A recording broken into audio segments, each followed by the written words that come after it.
I'm supposed to be going to the emergency room to take my son to figure out what's wrong with him. Do they not realize that something's wrong with him? And as a mom, I was desperate to find out. And thankfully, we're all okay.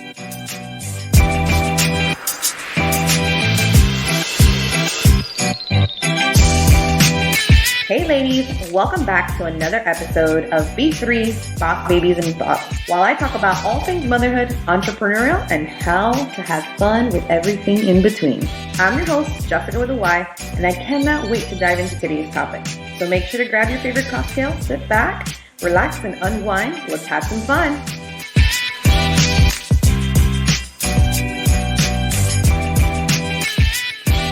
Hey everyone, welcome to today's episode of Boss Babies and Bottles. I was kind of hoping that as a mother I would avoid the whole having to go to the ER situation in the middle of the night. But we had our first one. Everyone's okay. We're all okay. But we had it. We were sleeping actually, of course, because again, middle of the night. That's when everything tends to happen. And all of a sudden, Alejandro kept kind of waking up a little bit and not being his usual self, which is pretty odd because he's pretty good about sleeping through the night. Actually, he's really good about sleeping through the night. I did some sleep training there when we were about, he was 4-ish months old, which is when they say you can start. So no judging, right? We talk about that. And, we did a little bit of the cry it out method. And the first day was tough. The second day was better. And the third day was like, holy cow. I didn't have to do it to Ariela because she was fantastic from day one in the sleeping until she hit about 6 months. And then she started to get crazy. And then I was like, okay, no, we're fixing this too. So he was waking up a little bit. They've been waking up a little bit too because of their teeth. So that's kind of been one of the big things in terms of the teething. And, that's just kind of been a whole fiasco on itself. But I kind of just let him there. It's not usual, but I was like, maybe he's going through aggression or his teething or whatever. So I was like, I'm just going to leave him. And David was like, are you sure? And I'm like, yeah, I'm perfectly sure that he's perfectly fine. And so we just kind of left it like that.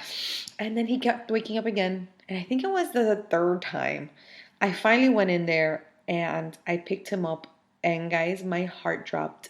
He was burning up. I immediately felt a ping of guilt because how could I not know that my kid was burning up, and me here thinking he was just, kind of going through something during the sleeping. And I literally yelled to David, run into the room, tell him to get some wet towels so that they would be cool cloths that we can put on him.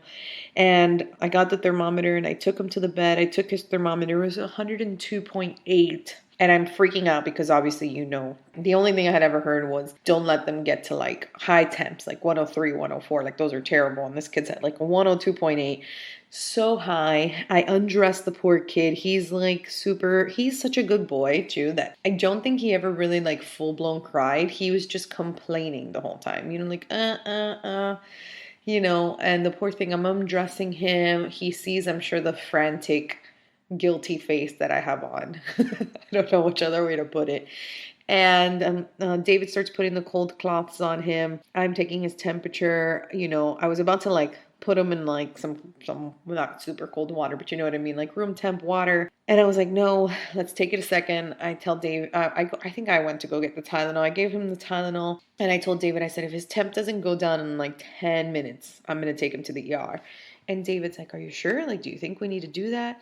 And I was like, yeah, I think we do. And I'm telling you guys, after like not even 5 minutes of waiting and just seeing how he was burning up still and the temperature wasn't going down. And I know 5 minutes is not a long time, but it seems like forever when you're just staring at your kid with a fever, by the way. So as the fever's not going down, I look at David after like, again, if it was 5 minutes would have been too long.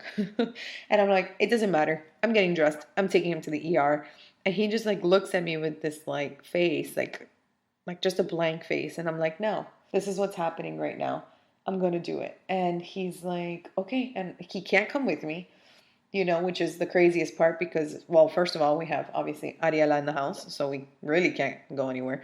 I didn't even want to wait to call anybody, which is like one of the things that the whole family was like, why didn't you call us? And I'm like, because you really think that I'm going to sit there and wait for you to arrive to my house when my kid is burning up?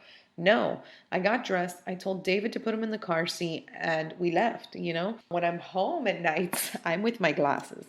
not with my contacts. Yes, I'm blind. I cannot see a thing. And so I go with my glasses, which I did not think was a huge thing, but they are also because I only use them at home. They're older, so prescription isn't great. Thank God the hospital was right around the corner because I'm like, yeah, things are blurry. Should probably change my glasses.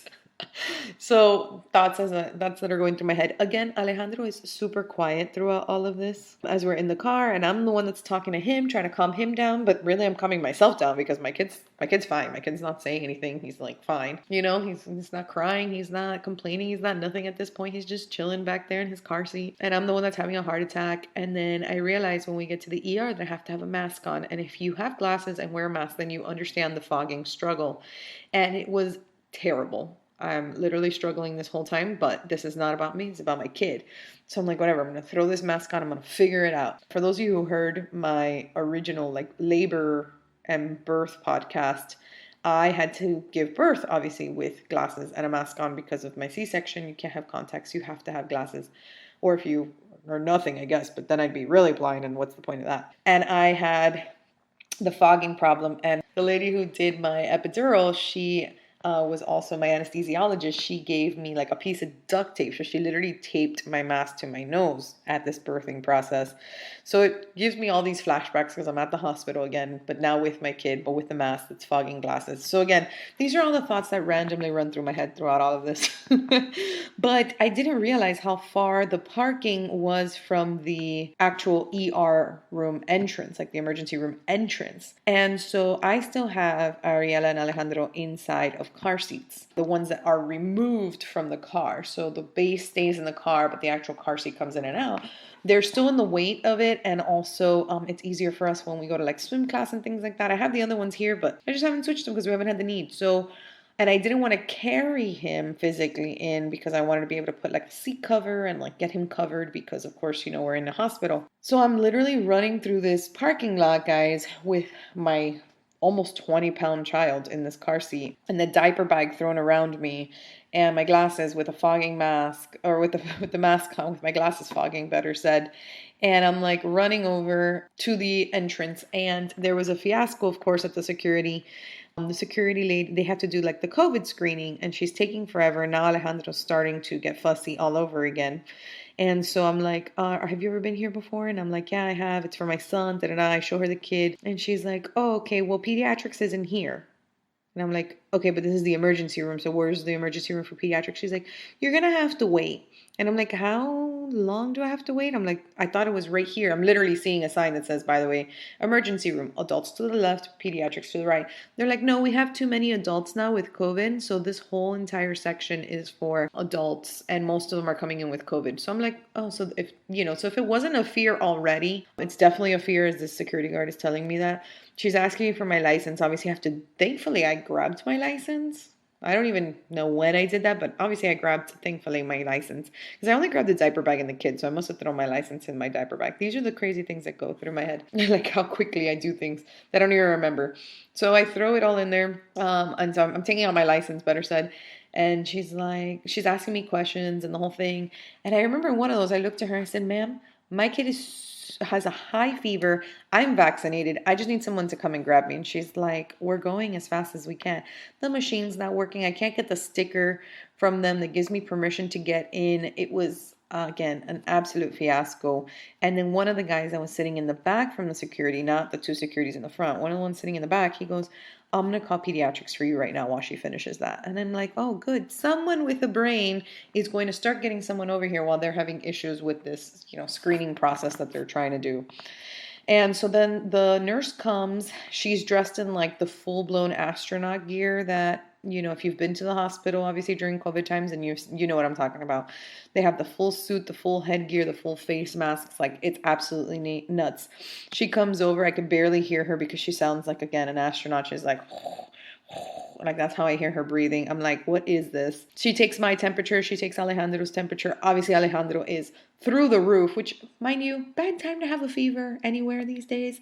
Obviously, he did not have COVID, but he has a fever. And so what does everybody think these days when you have a fever? So, because there are a million other things you can get sick from. Yeah, so anyways, the nurse comes, she takes her temperatures, and then she takes us around the building. Guys, I'm not even kidding. around the building, okay, into this side door that takes me through like these million corridors. It's like a fiasco. I'm like, what am I going through right now? I'm supposed to be going to the emergency room to take my son to figure out what's wrong with him. Do they not realize that something's wrong with him? And as a mom, I guess, like I was desperate to find out. And thankfully, I said this a million times in my head, which I know this sounds bad because they're my kids, but I'm like, thankfully this wasn't Ariela, because had it been my daughter, this would have been a true fiasco. They probably actually would have taken me back there faster because she would have been wailing at the top of her lungs. She's like that. She's a little dramatic for a girl. Like by a little bit, I mean a lot. And she's just a different thing. But he's, again, super calm. He is such a good boy. They have me wait outside of pediatrics because when I get there, there's no bed. There's no rooms. There is nothing. They literally put together this makeshift corner for me and Alejandro. And I'm just like, no one puts baby in a corner. And I'm like, obviously quoting Dirty Dancing for absolutely no reason in my head. But apparently this was all keeping me calm that night. There's babies crying. Everything is filled. I mean, this ER looks like, the middle of the day. And mind you guys, it was like probably like 2 a.m. at this point. And I get him out of his car seat and he's still burning up, and he's not crying, which again, he's such a good boy. He's like, he just wants to be cuddled up with me. I'm just like, I'm going to protect you, little baby. You and me, we're going to get through this, and I'm holding him and like mama bear just kicks in. I'm like, I got this, and I'm taking care, and the nurse comes and she has to, do all of the vitals. And of course, the poor thing has to get a rectal thermometer. That's how they take their temperature. And I was just like, oh, this is not going to be fun because he's never done this before. I mean, they prick him. They have to take his blood pressure. They have to put that thing on his arm while that it gets air. So they take his blood pressure. They prick his finger. They get how much oxygen he's getting, how much he's breathing, and they put that little thing on his finger. They do all of these different things. He loves it all. Well, he doesn't love it, but he sits there and he lets them do it. And then comes the rectal thermometer portion. And I'm like, how am I going to convince my kid to let them do this? I obviously get him and I look at him straight in the face and I'm just like trying to talk to him, distract him. And all of a sudden he realizes what's going on. And guys, I swear to God, it was like a face of distrust. Like he was just like, Mom, I trusted you and you let them do this to me. It was absolute terror what went through this little boy's face as they check his thermometer through his rectal. I wanted to cry. I was like, yes, baby boy, I let you down. Like, I let them do this to you. His face was of absolute betrayal. I can't even explain it past that. So it takes forever, obviously, for the doctor to even come in and hear, and hear everything and figure out what it is. And of course, again, we have a fever, so it's nuts. The little boy I'd like to say in the room right next to us, but we didn't have a room. We had a corner. But in the room that was next to my corner, little boy's crying and we're trying to get through it. So I try to put on, my kids love La Vaca Lola. If you know anything about, Lola the cow, she's very popular in the Spanish community. And so my Alejandro loves La Vaca Lola. He loves her.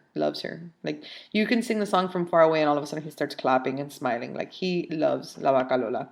And so I put it on for him and he's cuddled up on top of me, just like, I'm telling you guys, it's this. Alejandro is not a cuddler. I should probably just say that first. Like he is not much of a cuddle baby. He loves to be rambunctious and adventurous and just all over the place and playing. And he loves to wrestle with his dad, as crazy as that sounds, because he's only 10 months old at this point. But that's just kind of who he is. He's not huge on cuddling. He doesn't need to be rocked to sleep. He puts himself to sleep. Like he's such an independent big boy. And then he's like on top of me, super cuddled. And I'm just like, I don't know what to do except for hold him and sing with him. And hopefully he feels better. And finally the doctor comes in and I tell her everything that we've done that has happened.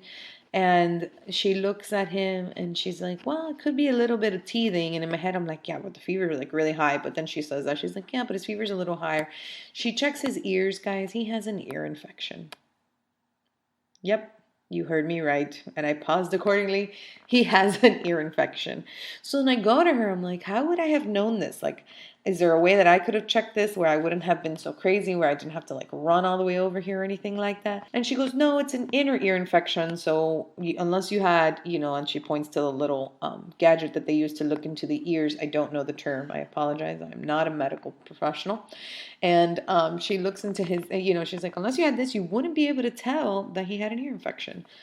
And I'm like, okay. So I'm finally relaxed to a certain extent because, I find out that it's that. And then, I ask her, is this like a pool thing or is this like, what is this from? And she's like, no, he has a cold. You can tell that he has a little bit of the sniffles and it just affected his inner ear and that's normal. And, then we go into the conversation of the little tubes in the ears, which me and my brother had. So maybe it's something that he will probably have as well. So ear infections might be a thing. But thankfully, it is not from the pool because we do take them to swimming classes. We've been taking them to swimming classes for quite some time now, for a few months. I want to say since they were 4 months, we've been taking them to swim classes. And so, my fear, and of course we put them in the pool in our house all the time. So my fear was, we gave him the ear infection, but no, he seems to have just got something and caused an ear infection. So they give him the antibiotic. They tell me the correct dosage of Tylenol and Motrin to give him, which we had given him too little because we did it based off of the previous weight. So it's all off of weight of the baby. And so we did it based off of the original dosage that the doctor told us months ago. But of course now, because my baby is almost 20 pounds, his dosage is a little bit higher. So hence why the Tylenol that we first gave him in the house did absolutely nothing. So they gave him the correct dose. They gave me the prescription for the antibiotic. And then I'm sitting there thinking, like I'm waiting again. And I'm waiting this whole entire time. And I'm like, do they not understand that I have a little baby who does not understand just sitting here and waiting throughout this process? And I can't even imagine because, again, my baby's good, but all the other little kids are in there that you're just sitting there and waiting. And I know it's not their fault. They have 1,000 people there. I mean, how fast can they take someone, and get people discharged? And so the nurse passes by and I'm like, hey, how much longer? And she's like, we're trying to get your discharge papers now. I'm like, okay, because it's like 3 a.m. now. Finally, we go home. We were probably there a total of like 2.5 hours. But this time on the way home, I didn't have to go through all the fiasco by myself. The beautiful nurse, not the astronaut one, a different one, she came to help me and she carried the bag at least. So I was able to just carry Alejandro. I wasn't carrying a diaper bag and Alejandro. Going through all of these random corridors with absolutely no direction. She walked me all the way to my car, helped me put everything in the car. And I was on my way with my glasses without being able to properly see back to my house. And so he sleeps in our room, for the next few nights, but we check him every 2 hours that night. Like I can't even sleep at this point. So like check him every little bit. The antibiotic, David, my husband, goes to get in the morning and they don't even have it ready. And then they don't have the insurance on file. And then he ends up having to pay for it out of pocket. He's like, I'm not leaving here without this antibiotic. And he has a whole issue with the whole antibiotic too. No idea, right? Everything that can go wrong does go wrong, I feel like, when situations like this happen. And so we put pressure on the pediatrician to take both the kids in so we can at least get Ariela checked too, because I for sure was like, well, if Alejandro has an ear infection, then Ariela more than likely has one too. I mean, how is this possible? Like, they share everything, guys. Like, we feed them with the same spoon. They try to lick each other throughout the whole entire day. They're playing with the same toys, putting the same toys in their mouth. I mean, like, there's really almost no way that I feel like I could have separated this, especially because they had already been together that day. I mean, I had assumed at this point that they would have gotten it. So we get the kids checked out. Ariela's fine. Nothing wrong with her. She did get a fever as well, where I thought the night before, where I thought it might have been that, but it was her teeth. Baby Shark got 4 more teeth that week. Yes, you heard me right, 4. The first time she got teeth was 4, and the second time she got was 4. So now she has 4 in the bottom and 4 in the top. She's literally my little baby shark. And all of this happened on the exact same week, guys, that both the kids took their first steps. Ariela and Alejandro. Ariela took them first, and then Alejandro, she took about 2 steps by herself and then fell. And Alejandro would take about 3 to 4 steps and then would fall. And so days apart on the same week, we go to the emergency room, they walk. It's like, you never really know how you're going to be. You have highs and lows all in the same week. Be careful it's not even in the same day. This whole having twins, being a mom, being an entrepreneur, having my own business and trying to do everything at once is definitely a roller coaster, but it is the funnest, most exciting, and coolest roller coaster I've ever been on, but also the hardest. Can't forget to acknowledge that is also the hardest thing I've ever done, but as they get older, it is getting funner, more exciting, and seeing them grow and learn has definitely been one of the highlights for sure, of course, of my life, and I'm sure my husband's too. So thank you guys so much for joining, for listening to our first emergency room fiasco and everything that comes along with it. Can't wait to hear more about your stories as well, about your emergency room. So reach out to me, let me know. Talk to you guys soon. Thank you guys so much for tuning in. I cannot wait to chat with you guys soon. So make sure if you haven't already, subscribe to our next episode and follow my craziness on Instagram at EBJ Events and at canal.twins. I promise you, something's always happening.